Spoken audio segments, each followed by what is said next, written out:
5 साल करीब 7 साल हो चुके हैं। आपने उत्तर प्रदेश की जनता को क्या दिया?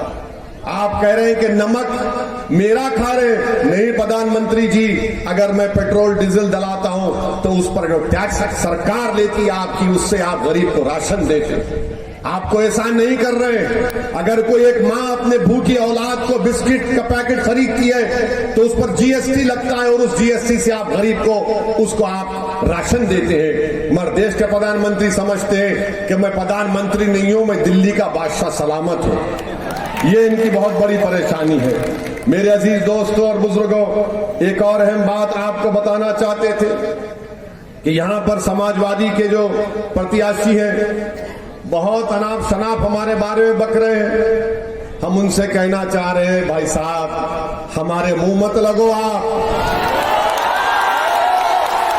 हम किसी को नहीं बख्शे। आप हमारी जबान का मुकाबला नहीं कर पाएंगे, याद रखो।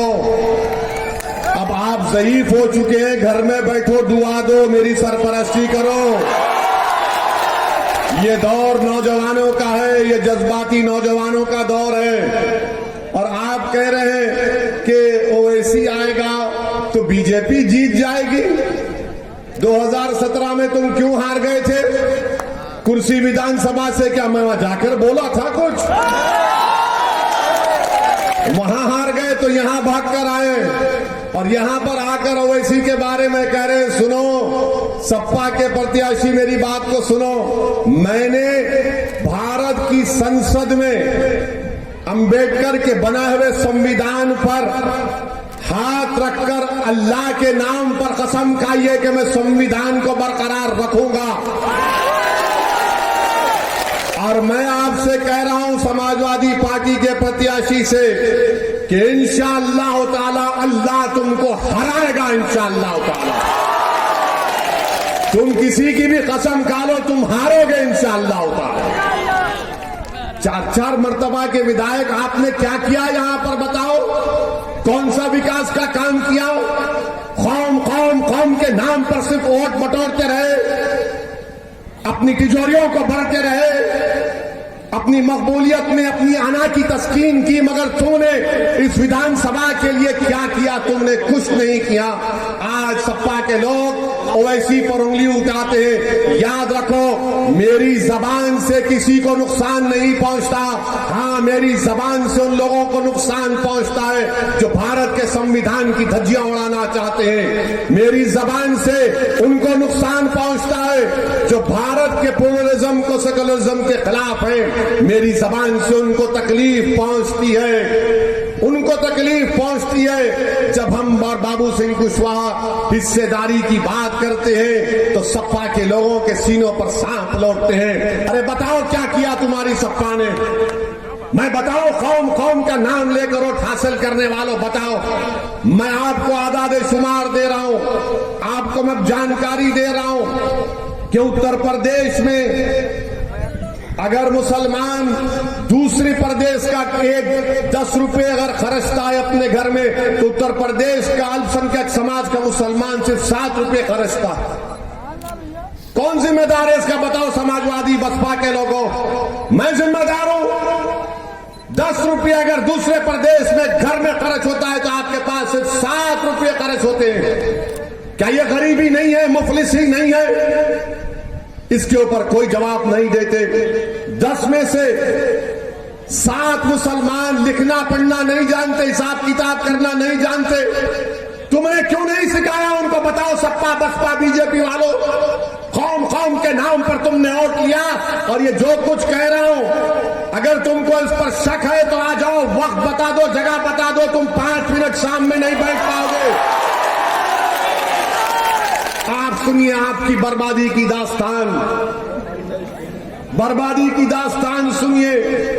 आपको मालूम कि 10 में से 1 मुस्लिम बच्चा हाई स्कूल मुकम्मल करता है उत्तर प्रदेश में। 10 में से सिर्फ 1 बच्चा। बताओ, क्या तुम अपने बच्चों को नहीं पढ़ाना चाहते? कितने पढ़ाना चाहते? हाथ उठाओ। वहां भी हाथ उठाओ, नहीं पढ़ाना चाहते। अब पूछो सपा वाले से तुमने क्या किया शिक्षा के बारे में, तो बोलेंगे ये मत पूछो, बीजेपी को रोकना है, स्कूल नहीं देंगे, गरीबी मुकद्दर बना देंगे, और फिर बोलेंगे हमको वोट दो ताकि मैं गरीबी और मुफलिसी के चक्कर में हमेशा फंसा रहूं। तीसरी बात आप सुन लीजिए कि सिर्फ 7% अल्पसंख्यक समाज के मुसलमान हाई स्कूल मुकम्मल करते हैं, सिर्फ 7%, 7%, और 4% यूनिवर्सिटी की डिग्री मिलती है। उसके बावजूद भी सपा वाले मुझ पर उंगलियां उठाते हैं। तुमको, तुम्हारे अखिलेश को मुख्यमंत्री बनने का मौका मिला, अखिलेश के पिता को एक नहीं कई मर्तबा मुख्यमंत्री बनने का मौका मिला। बताओ तुमने क्या किया जो कौम करके वोट हासिल करते थे? आपको कुछ नहीं मिला। और आपको एक और बात बता रहा हूं, आपको मालूम कि उत्तर प्रदेश में जो अल्पसंख्यक समाज का मुसलमान है वो अपर कास्ट से अगले जात वालों से 6 साल पहले मर जाता है। जिंदगी में इज्जत नहीं, मौत में भी नहीं है। ना जिंदगी में बराबरी दिए, ना मौत में बराबरी मिल रही है। अब बताओ फिर आप किस बुनियाद पर इन पार्टियों को वोट देंगे? मुझसे दुश्मनी क्यों है? क्योंकि मैं इन चीजों को बयान करता हूं। मुझ पर गोलियां क्यों चलाई जा रही है? इस वजह से कि ये गरीबों और मजलूमों में जाकर हकीकत को बयान कर रहा है।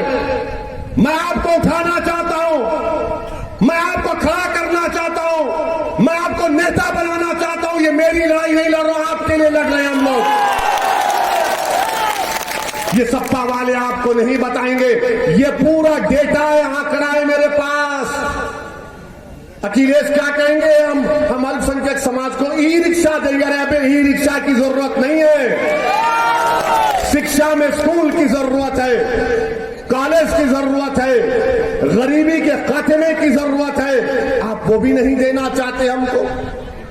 और आपको मालूम मेरे अजीज दोस्तों और बुजुर्गों, कि कौन जिम्मेदारी लेगा फिर इसका? इसीलिए मजलिस पर तनकीद की जाती है, बाबू सिंह कुशवाहा पर उंगलियां उठाई जाती हैं।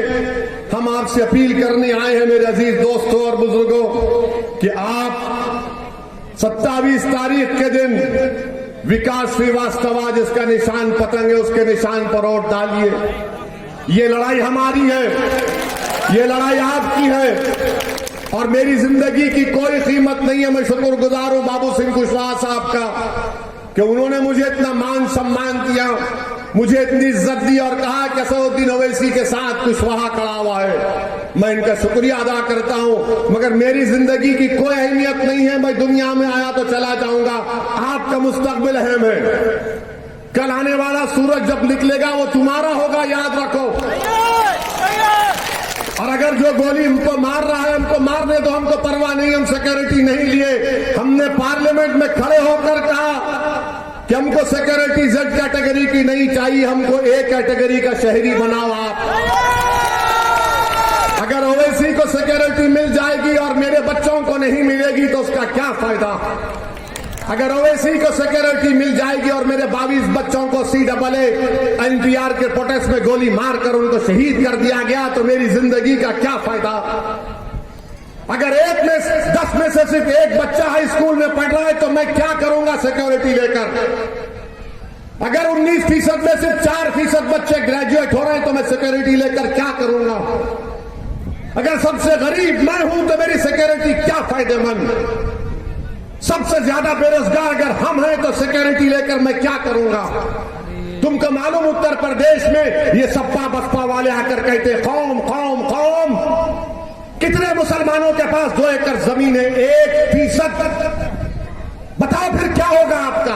आप जिम्मेदार है किसी हद तक। मैं आपके दरमियान में खड़े होकर आपसे शिकायत कर रहा हूं क्योंकि आपने इनको इनका साथ दिया, ये समझकर साथ दिया कि हमसे इंसाफ होगा, मगर इन्होंने इंसाफ नहीं किया। अगर मैं, अल्लाह ने मुझे लंदन से डिग्री दी, मैं लंदन से पढ़ के आऊं, मगर मैं अपनी काबिलियत की तारीफ नहीं कर रहा हूं। मैं उस पार्टी से ताल्लुक रखता हूं जो कमजोरों और मजलूमों की आवाज उठाती है। मेरा ताल्लुक उस पार्टी से है जो मजलूमों का साथ देती है। मैं उस पार्टी से ताल्लुक रखता हूं जो हमारे कुरैश बरादरी के लोगों को इंसाफ दिलाना चाहती है। हमारे अंसारी भाइयों के पावरलूम इंडस्ट्री को बंद करके रख दिया गया। कहां गई तुम्हारी कौम की मोहब्बत? क्या तुम्हारी कौम की मोहब्बत सिर्फ चुनाव के वक्त दिखती है, उसके बाद तुम भूल जाओगे? और ये सपा के प्रत्याशी से पूछ रहा हूं, बताओ तुम्हारा अखिलेश ने हिजाब और निकाब पर उसका क्या स्टैंड है? बोलो। मैं कह रहा हूं, मैं जब तक जिंदा रहूंगा सर पे टोपी पहनूंगा और मेरी बेटी चाहेगी तो निकाब और हिजाब पहनेगी। बाहर में जाए तुम्हारे तमाम तबसरे, तुम टीवी पर बैठकर कहां बैठकर बोलो, नहीं रोकेंगे हम। ये मेरी शनाख्त है, मैं इस शनाख्त पर कायम रहूंगा इंशाअल्लाह ताला। अखिलेश से पूछा गया तो अखिलेश ने कहा, वो वीडियो है देखना, ऊंचा बोलो सुनाई नहीं दे रहा है। कि भाई साहब आपको भी नहीं सुनाई दिया क्या? जब पूछा गया अखिलेश से मुस्लिम वोट तो बोला नहीं सुनाई दिया। मेरे अजीज दोस्तों और बुजुर्गों, सिर्फ चुनाव की हद तक आपकी अहमियत है, उसके बाद आप